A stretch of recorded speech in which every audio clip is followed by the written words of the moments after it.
माँ, ये राधिका है, तुम्हारी बहू। राधिका गांव में हॉस्पिटल में नर्स का काम करती है। बस हम दोनों में दोस्ती हो गई और हमने शादी कर ली। राधिका, माँ के पैर छू। अरे चल हट नालायक।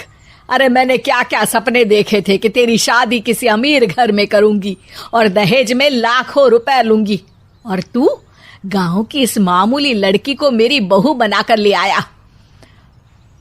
लेकिन बेटे की जिद के आगे सुनीता देवी मजबूर हो जाती है। राधिका सुनीता देवी को फूटी आंख भी नहीं भाती थी।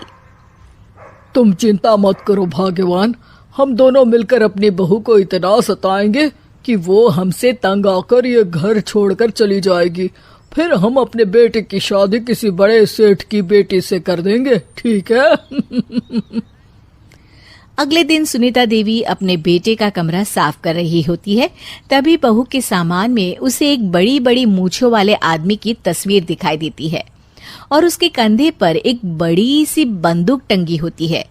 तस्वीर के नीचे लिखा होता है डाकू मंगल सिंह। ये किसकी तस्वीर है बहू? ये मेरे पिताजी की तस्वीर है। बस फिर क्या था। ये सुनते ही सुनीता देवी के हाथ पैर कांपने लगते हैं।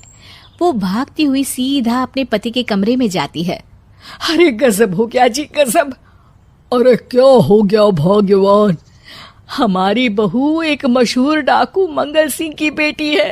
हे भगवान, अब क्या होगा? क्या कहा? डाकू मंगल सिंह? अरे मर गए रे। सुना है वो तो बड़ा ही खतरनाक डाकू है, मारता ज्यादा है गिनता कम है। लोग तो लोग, पुलिस वाले भी उसके नाम से कांपते हैं।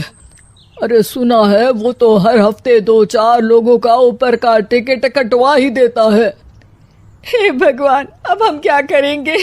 ये हमारे नालायक बेटे ने कैसी मुसीबत हमारे गले बांध दी। हाँ वो तो है, अगर हमने बहू को जरा भी तकलीफ दी तो उसका बाप मंगल सिंह हमें गोली से उड़ा देगा। अब जो मैं कहता हूँ उसे ध्यान से सुनो। तुम बहू से बिल्कुल घर के काम मत करवाना, और ध्यान रहे उसे किसी प्रकार की तकलीफ नहीं होनी चाहिए, समझ गई ना? और ऐसा ही होता है। अगले दिन सुनीता देवी रसोई में खाना बना रही होती है कि तभी, ये क्या माँ जी, मेरे रहते आप खाना बना रही हैं? चलिए हटिए, मैं खाना बना देती हूँ। अरे नहीं नहीं बहू, तू यहाँ क्यों आ गई? जा, तू अपने कमरे में जाकर आराम कर, मैं खाना बना लूंगी। सुनीता देवी जिद करके राधिका को भेज देती है। फिर एक दिन, अरे फर्श पर कितनी धूल जमी है, माँ जी देखेंगी तो नाराज हो जाएंगी, मैं अभी यहाँ पोछा लगा देती हूँ। राधिका जैसे ही पोछा लगाने लगती है कि तभी उसके ससुर की नजर उस पर पड़ती है। बंसीलाल भागता हुआ वहां आता है। अरे नहीं नहीं बहू, तुम ये क्या गजब कर रही हो? बहू तो बेटी समान होती है और हम ना अपनी बेटियों से काम नहीं करवाते। तुम आराम से बैठकर यूट्यूब पर किड लॉजिक चैनल की सास बहू की कहानियां देखो। वो लोग ना बहुत अच्छी अच्छी कहानियां बनाते हैं। सच? आप देखते हैं? अरे मैं तो रोज देखता हूँ। शहर की बहू तो मेरी फेवरेट कहानी है। हाँ, ये कहकर बंसीलाल पोछा लगाने लगता है। इस तरह राधिका के सास ससुर सारा दिन उसकी खुशामद में लगे रहते हैं और उसे किसी महारानी की तरह रखते थे। कैसा लगा बहू? पिज्जा टेस्टी तो है ना? अच्छा, मीठे में क्या खाओगी बोलो तो? माँ जी, मुझे तो काजू कतली बहुत पसंद है और उसके बाद एक गिलास लस्सी मिल जाए तो मजा आ जाएगा। ये सुनते ही सुनीता देवी अपने पति को कोहनी मारते हुए कहती है, अरे सुना नहीं बहू क्या मांग रही है? जल्दी से भागकर बाजार जाइए और सब खरीद कर ले आइए। हाँ हाँ भाग्यवान, अभी जाता हूँ। राधिका की तो 5 उंगलियां घी में थी। वो तो अपने ससुराल में मजे कर रही थी। दूसरी तरफ राधिका की सास उसके लिए कभी नई साड़ी खरीद लाती तो कभी उसके लिए नए गहने बनवा देती। फिर एक दिन डाकू मंगल सिंह अपनी बेटी राधिका से मिलने अपने आदमियों के साथ आता है। उन सबको देखते ही राधिका के सास ससुर डर के मारे कांपने लगते हैं। मर गया रे। डाकू मंगल सिंह तो सच में कितना डरावना दिखता है, ऊपर से इतनी बड़ी बंदूक लेकर घूमता है। कैसे हैं समधी जी? क्या हुआ? आप इतना घबरा क्यों रहे हैं? और आपको इतना पसीना क्यों आ रहा है? आपकी तबीयत तो ठीक है ना? जी अभी तक तो ठीक है, पर लगता है बहुत जल्द खराब होने वाली है। क्या कहा आपने?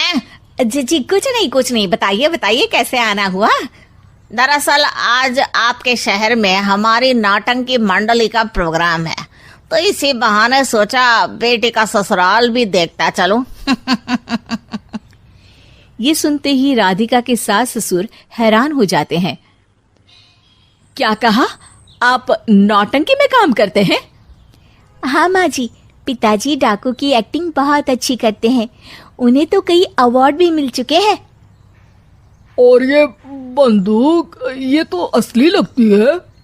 तभी राधिका के पिताजी अपनी नकली मूंछ निकालते हुए कहते हैं, इस मूंछ की तरह यह बंदूक भी नकली है। ये तो छर्रे वाली बंदूक है, इससे तो मैंने आज तक चिड़िया भी नहीं मारी। और खोदा पहाड़ और निकला चूहा।